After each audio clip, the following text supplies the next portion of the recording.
কেমন আছো তোমরা সবাই? তো থাম্বনেল দেখে নিশ্চয়ই বুঝেই গেছো আমরা কোথায় এসেছি। তো আমরা এই স্টেশনে নামলাম, নেমে এখন আমরা যাব হোটেলের দিকে। প্রথমবার, মানে এটা আমার প্রথম জ্যোতির্লিঙ্গ, আমাদের একসাথে মানে প্রথম জ্যোতির্লিঙ্গ দর্শন। খুব এক্সাইটেড, খুব খুব খুব খুব ভালো লাগছে। যাই হোক, তোমরা ভিডিওটা দেখতে থাকো, সঙ্গে থাকো, সাপোর্ট করো। চলো এগোনো যাক।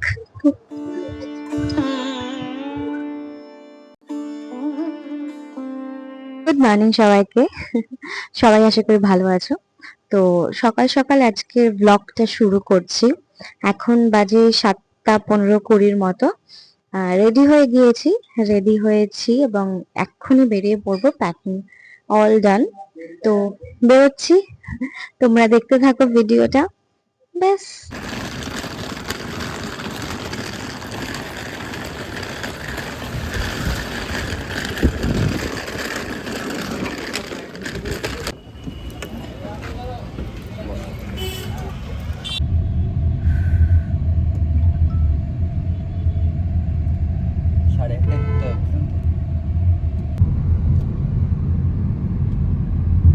আমাদের ট্রেন নম্বর 12273 NDLS দুরন্ত এক্সপ্রেস, যেটা হাওড়া থেকে সকাল 8:45-এ ছাড়ে এবং 12:08-এ জেসিডি জংশনে পৌঁছে যায়। আরো অনেক ট্রেন আছে, বন্দে ভারত আছে। পৌঁছে গেলাম স্টেশনে।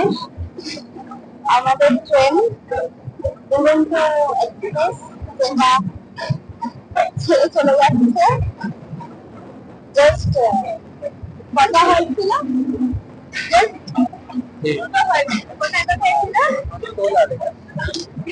আসানসোলের পরে এটা। এখন হোটেলে যাবো, হোটেলে গিয়ে জেসিডি স্টেশন থেকে বেরিয়েই এরকম তোমরা পেয়ে যাবে যেখানে অনেক অটো দাঁড়িয়ে থাকবে। তো আমরা একটা অটো রিজার্ভ করে নিয়েছিলাম, আমাদের 150 টাকা নিয়েছিল, সেটা করে আমরা আমাদের হোটেল অব্দি পৌঁছেছিলাম।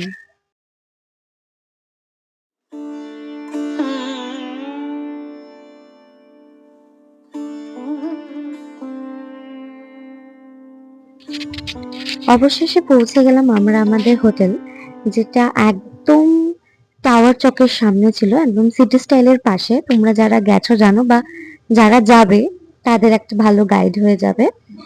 তো এইরকম জায়গায় হোটেলটা নিলে তোমাদের সত্যি সুবিধা হবে, কারণ স্টেশন থেকেও খুব একটা দূরে নয়। আর আসা বা যাওয়া স্টেশন থেকে সবসময় 150 টাকা পড়বে। আমাদের ফেরার সময় 150 টাকা পড়েছিল। তো সবার আগে ভাবলাম আমরা লাঞ্চটা সেরে নিই, কারণ না খেয়ে গিয়েছিলাম। তো লাঞ্চটা সেরে তারপর ফ্রেশ হয়ে আমরা যাব পুজো দিতে।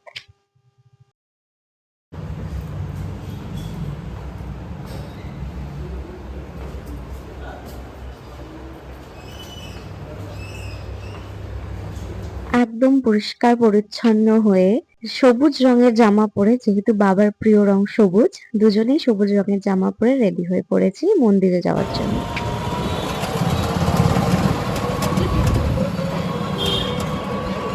ইনফরমেশনের জন্য বলে রাখি, তোমরা যদি টাওয়ার চকের পাশে হোটেল নাও, তোমাদের কিন্তু মন্দিরে যাওয়ার জন্য কোনো টোটো বা অটো বুক করার দরকার নেই। তোমরা গুগল ম্যাপে লোকেশন দেবে, হেঁটে বেশিক্ষণ লাগবে না, পৌঁছে যাবে।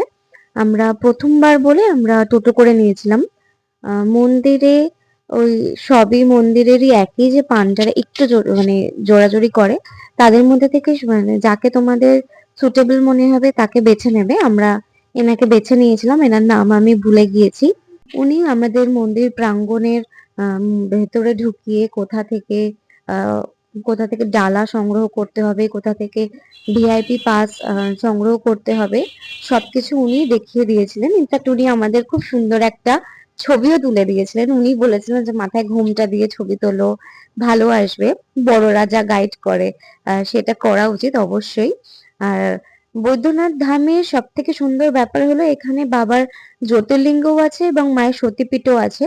তো দুটোরই দর্শন হয়ে যায় এবং আমরা গঙ্গা জল এবং ভিআইপি পাস, যেটার মূল্য 600 টাকা করে পার হেড, নিয়ে আমরা লাইনে দাঁড়িয়েছি। প্রচুর লাইন, প্রচুর ভক্ত। আর যেহেতু শ্রাবণ মাস ছিল, তো প্রচুর ভক্ত ছিল, আর অনেকক্ষণ ধরেই লাইনটা দিতে হয়েছে। তো সেটারও একটা মজা আলাদা বাবার জন্য আর কি। তো সবই সম্ভব।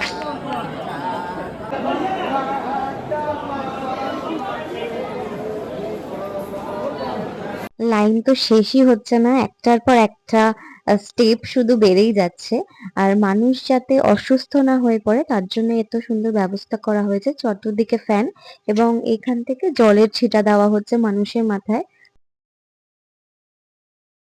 এই সতীপীঠে মায়ের হৃদয় পড়েছে এবং বাবার মন্দির আর মায়ের মন্দিরকে লাল সুতোয় বাঁধা হয়েছে। খুব সুন্দর ব্যাপার। সবে মন্দির থেকে পুজো দিয়ে বেরোলাম, 4টের সময় লাইন দিয়েছিলাম ভিআইপি পাস নিয়ে। 7টার সময় বাবাকে দর্শন করে বেরোতে পারলাম এবং তারপরে মাতা পার্বতী মন্দির, যা সতীপীঠ এবং বাকি যা মন্দির আছে সমস্ত দর্শন করে নিয়েছি। আমার অবস্থা দেখে বুঝতে পারছো ঠিক কতটা ভিড় এখানে। আজকে 15ই আগস্ট, শ্রাবণ মাস, এখনো বাঙালিদের শ্রাবণ মাস আছে। বাবার দর্শন করে আমরা খুবই মানে কি বলবো ভাগ্যবান মনে করছি। বাবা চেয়েছে আমাদের যাতে আমরা বাবাকে দর্শন করতে পারি, দর্শন করার সুযোগ করে দিয়েছে বাবা আমাদেরকে। প্রচন্ড ভিড়। চলো মন্দিরের বাইরে গিয়ে আমরা ব্লগ বানাচ্ছি। तत्पुरुषाय विद्महे महादेवाय धीमहि तन्नो रुद्र प्रचोदयात्। হনু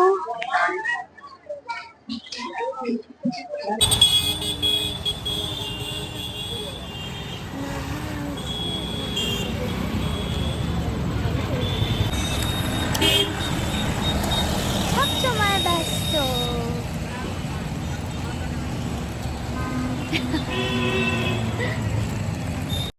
এইবার আমরা মন্দির থেকে আমাদের হোটেল অব্দি হেঁটেই ফিরেছি।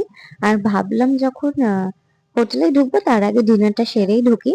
আর এখানে শ্রাবণ মাসে কোথাও তোমরা আমিষ পাবে না, সব নিরামিষ। তো এটাও একটা ভালো ব্যাপার, যে বাবার পুজোও দেওয়া হবে, ওই স্থানে কোনো আমিষের চিহ্ন নেই। আর আমরা এই রাজ রেস্টুরেন্টটাতেই যতদিন ছিলাম ওখান থেকেই ব্রেকফাস্ট, ডিনার যেটুকুনি ছিলাম সেটুকুনি করেছি। আর এদিকে আমার এই ফুলটা কি পছন্দ হয়েছে, ফুল না সরি পাতা, এত সুন্দর লেগেছে। আমি না অনলাইনে খুঁজছিলাম পাইনি। আর রেস্টুরেন্টটা সত্যি খুব সুন্দর ভাবে সাজানো, খুব সুন্দর, খুব ভাল লেগেছে আমার।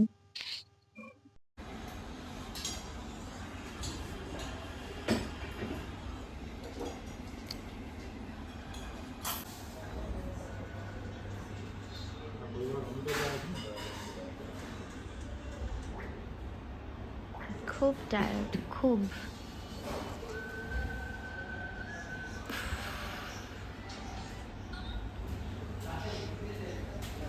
তো চলো আমরা আমাদের ডিনারটা সেরে নিই। এর পরের দিন আমরা সাইট সিনে বেরোবো, কোথায় যাব, কি খরচা হবে, কিরকম সবকিছুই জানাবো। তো সেটা দেখার জন্য সঙ্গে থেকো, চ্যানেলটা সাবস্ক্রাইব করে রেখো, তাহলে ভালো লাগবে। আর নোটিফিকেশন পেয়ে যাবে যদি তোমরা বেল আইকনটা প্রেস করে দাও। আর চলো ভালো থেকো তোমরা, আমরা ডিনার করি। চলো টাটা সবাইকে।